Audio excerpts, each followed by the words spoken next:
This house is for me and my parents. Write up the divorce papers and get out. My husband Leon, who has been treating me like a maid and always favoring his parents, is again saying whatever he pleases. I've been patient so far to avoid upsetting my parents, who were so happy about our marriage, but if he's going to behave like this in front of them, it suits me fine. All right, I'll do as you say. I left the room, taking my distraught parents with me.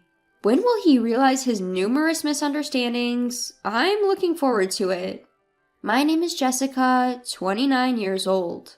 I was born when both of my parents were 40 years old. They wanted a child, but it didn't come easy, and infertility treatments were not as advanced as they are now, so they had a lot of distress. Just as they were about to give up on having a child, that's when I came into their lives, and even now my parents still talk about it joyfully. Being the long-awaited child, I was doted on immensely by my parents. Even when looking at my childhood photos, I can feel the love my parents had for me. Although my parents were not wealthy, they always celebrated events like my birthday, Easter, and my kindergarten graduation in a grand manner. They were also very supportive of my studies. If I said I wanted to learn English, they immediately enrolled me in an English conversation class, and they bought me a lot of books because I loved reading. They also said, "If it's something you need for your studies, just let us know and we'll get it for you." Looking back, I now realize that they must have struggled quite a bit to cover my education expenses, but they never showed it. They always treated me with smiles and celebrated greatly when I got good grades. As I grew older, sometimes my friends would mistake my parents for my grandparents, but I never minded. I met my now husband Leon at a matchmaking service. Leon, like me, was an only child with elderly parents, and our circumstances were similar. We had the same hobbies, and our conversations were lively. We dated smoothly and decided to get married. My loving parents were in tears at our wedding, blessing our marriage. At first, I was working after our marriage, but Leon proposed. We both have elderly parents. Of course, we don't feel dissatisfied about it. But wouldn't it be nice if they were younger? It's tough to raise a child in old age. We want to have children sooner, so can you quit your job and focus on raising a child? I loved my job, but what Leon said made sense. I remembered my mother telling me that her night shift job and the stress from it, as well as not being able to get the timing right for conception, might have been reasons why they had difficulty having me. I thought it might be a good idea to quit my job and focus on creating a conducive environment for having a baby. Plus, Leon said, "You can return to work when our child is old enough," which reassured me. Fortunately, I had a professional certification that would allow me to return to work anytime. So, I quit my job and became a full-time homemaker. However, after our marriage, Leon started acting high and mighty just because I was a homemaker. Before we got married, I thought Leon treated me as an equal, but after, he started acting as if he was superior. Being a housewife isn't exactly a walk in the park. Between cooking 3 meals a day, cleaning, laundry, things I used to casually handle when I was alone became a challenge, especially since Leon is particular about details and won't allow any slack. Dinner should always consist of at least 3 dishes. Also, ensure there's hot pancakes for breakfast. My mom managed to do that even while working. When I wake up in the morning, my suit and shirt should be ready on the hanger. Just grab my bag and go. That's the least you can do as a housewife. That's how my parents always did it. Every time I tried to object, he would retort, "You're a housewife, aren't you? Don't get too high and mighty while eating off my dime." That became his catchphrase. Despite his complaints about me eating off his dime, the money Leon gave for household expenses was barely enough.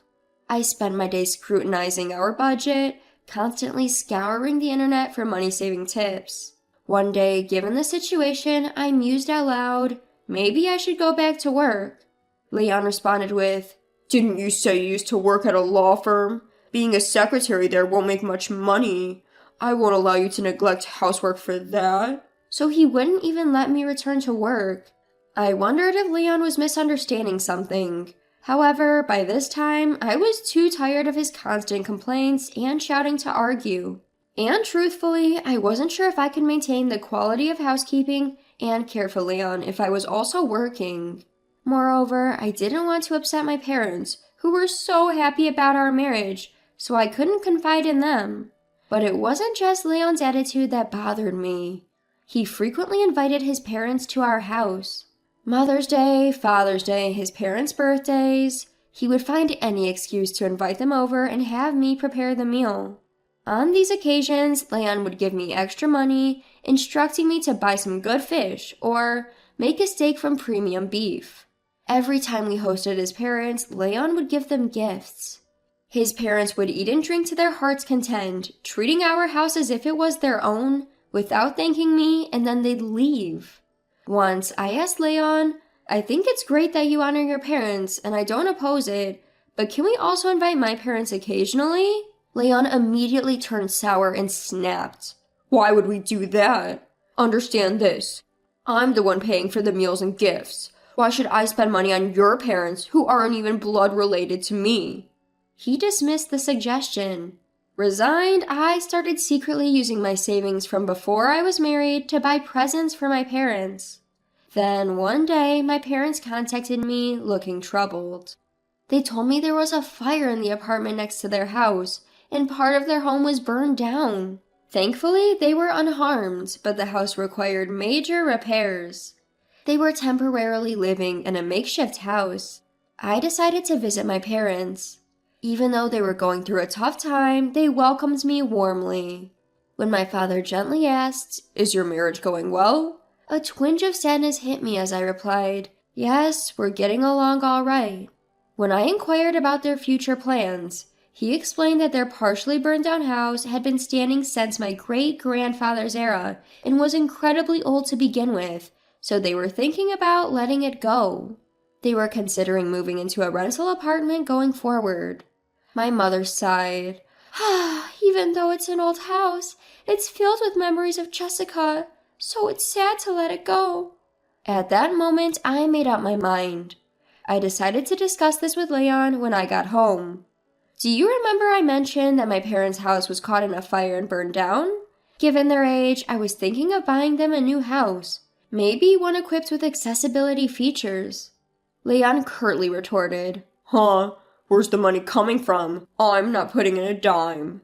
Just as I'd expected, I replied, I'm not planning on building a mansion, so it won't be a burden on you. I intend to use my savings for my single days. Leon pondered for a bit, then casually responded, Guess even a law firm clerk can save that much. Well, if you're not using my money, then it's fine. So I decided to give my parents a house. I felt it was high time I paid back their kindness. Several months later, Leon, I'm helping my parents move tomorrow, I told him. Leon replied, All right, I got it, but don't neglect your house chores, then retreated to the bedroom. The next day, I went to help my parents move. Unbeknownst to me, a group of individuals had begun tailing me at that point. We carried my parents' belongings into the house, and we were relaxing in the living room. We were all filled with joy at being together as a family after so long.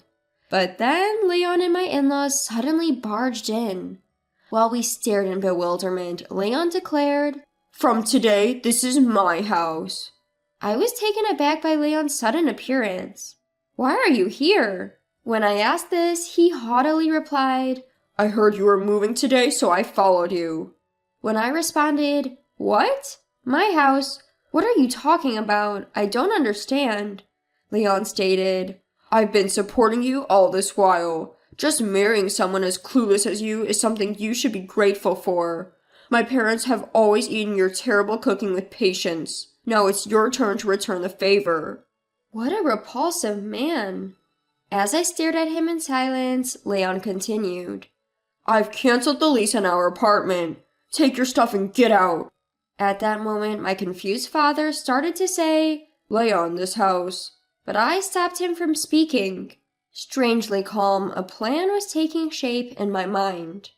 Instead of my father, I said, This house is our home, my parents and me. What are you talking about? When I relayed that, Leon replied laughing. Don't you understand English? I'm saying the house you bought was my house all along. This is now my parents' house and mine. Oh, I also left divorce papers at home. You be sure to submit them. Ignoring my parents' attempts to speak, I told him, "All right, I will follow your instructions." Then I asked the movers to reload the truck we had just unloaded, instructing them on what to do. As this happened, another truck arrived, carrying Leon's and his parents' belongings. I reassured my unsettled parents by saying, "I will explain everything later. Just follow my instructions for now." We then left the house together. During our ride, I explained to my parents what was going on. "Listen, I've kept quiet about this until now." Once they heard everything, they understood and praised my actions. It reminded me of the joy I felt as a child when I was praised by my parents. A few weeks later, I got repeated calls from Leon. Reluctantly, I answered the phone. Without waiting for my hello, Leon shouted, "Hey, isn't this the house you bought? Someone just told me they're going to call the cops if I don't leave." "Yeah, that's correct. So when you said that house was ours, I was taken aback. That rental was your house, huh?" I replied, laughing. This made Leon absolutely livid. "Hey, quit mocking me. Just explain it. Wasn't that house bought for your parents?" Then I explained everything to Leon step by step. The house that I had bought for my parents was under renovation after the purchase. However, the day before moving in, the renovation company told us, due to our mistake, the work will not be finished on the scheduled date. It was entirely the renovation company's fault. Since they had contacted us in the evening, it was too late to cancel the movers. The renovation company, taking responsibility for their mistake, arranged a rental house for us to live in until the real house was ready. It was a model home that had finished its exhibition period.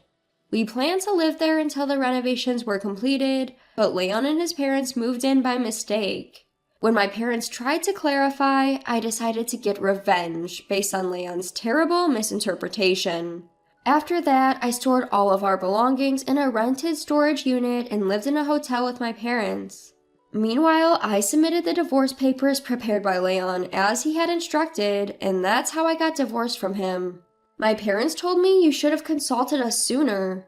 However, I think things turned out for the best. I was able to spend time with my parents and managed to divorce Leon. Now, I'm living with my parents in our newly renovated house. I've deliberately not shared our new address with Leon, so he has no idea where we live. Leon once asked me, "But how are you going to support yourself without me? You were just a stay-at-home wife, right?" With a sigh, I answered, "You know, I didn't expect you to be under this misconception for so long, but my profession is a lawyer, you know?" "Huh?" Leon seemed shocked and responded with a confused reply. When I first met Leon at a matchmaking service, he asked me what I did for a living. I told him that I worked at a law firm. He assumed I was a secretary. I let him believe that because when I'd previously mentioned being a lawyer, people often remarked how stuffy it sounded or how they didn't like being corrected based on the law. I hadn't imagined he'd continue to mistake me for a secretary after that. It showed how little interest he really had in me. I guess Leon wanted a housewife more than a partner. I think the reason he asked me to be a stay-at-home wife was just that. I bought the house with the savings I had from my time as a single lawyer. "If you explain that, well, we're married, so I should have a claim to the property." I responded, "The savings I had before marriage are mine, and they're not subject to property division. If you have a problem with that, we can go to court, but I'll win, of course." Hearing this, Leon fell silent on the other end of the phone. I ignored such remarks from Leon, saying, "Well then, goodbye. Be nice to your beloved parents." And with that, I hung up the phone. I heard about what happened next through a fellow attorney who used to be my colleague. Leon kept contacting me, unable to accept the situation, so I reluctantly decided to communicate with him through my attorney. Leon was insisting on me returning the money we had spent during our married life. However, after discussions through the lawyer, he understood that it was not feasible and seems quite disappointed. That's expected. After all, I became a stay-at-home wife because Leon asked me to, and it's a husband's duty to provide for his family. I did everything that I should have as a homemaker, and I didn't fall short. Leon had terminated our apartment lease himself, leaving him with no place to stay. Currently, he has moved back into the small condo where his parents lived, and the three of them are living there, uncomfortably crammed into the small space. Leon had virtually no savings. He had a low salary, and yet, he made me stay at home, only gave me the bare minimum for living expenses, and spent the rest of the money on his hobbies and gifts for his parents. Despite this, Leon was starting to desire a larger house. He seemed to have come up with this plan when I mentioned to my parents that I wanted to buy a house. Needless to say, it failed spectacularly. Even if it weren't a temporary home, assuming that we would leave quietly is just stupid.